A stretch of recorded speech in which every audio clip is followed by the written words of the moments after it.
We are back with another video. You're watching Sean Bike. My name is Sean Santamaria. Welcome to the program. And in this episode, papalitan natin yung fork ko sa MTB. We're gonna go full rigid. Ang nakakabit ngayon sa MTB ko ay Suntour na coil fork na stock sa Cannondale Trail 7 ko. And we're gonna replace that with a carbon rigid fork. Okay, I happen to have a rigid carbon fork lying around, and of course, gagamitin natin. If you're like me na mahilig ko malikot, content creator na rin, you know, it makes for good content. Marami akong gustong subukan and somewhat madali magsawa. Why not, di ba? May rigid fork tayo. Gagamitin natin, susubukan natin. Pag hindi nagustuhan, babalik tayo. In fact, I bought a new air fork. At kung magsawa na ako dito sa rigid setup natin or kung hindi ko magustuhan, I'm gonna replace that yet again with a new air fork naman. Sige, so join me. Okay? Here's a question pala ha. Before we get to the procedure, should you go full rigid on your MTB? Okay, the answer is simple. Your bike, your rules. Okay, lalo na kung multiple bike owner ka naman at you can afford to experiment. May fork ka ba't di mo gagamitin, di ba?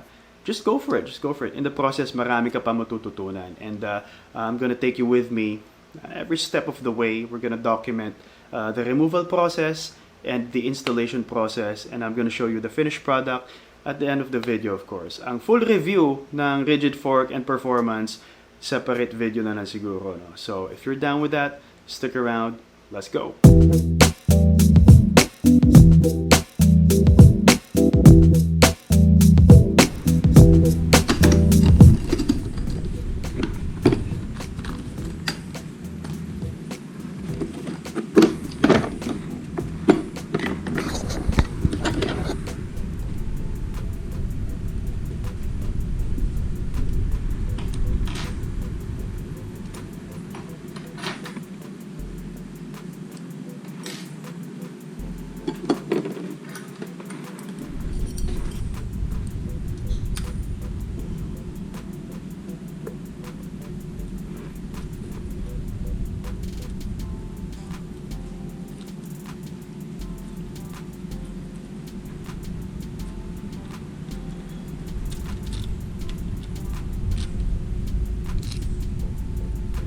If you're enjoying my content, may I invite you to subscribe to the channel. It will help the channel grow. Click nyo lang yung subscribe button. Salamat sa suporta. Thank you.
And here we go, guys. This is the bike.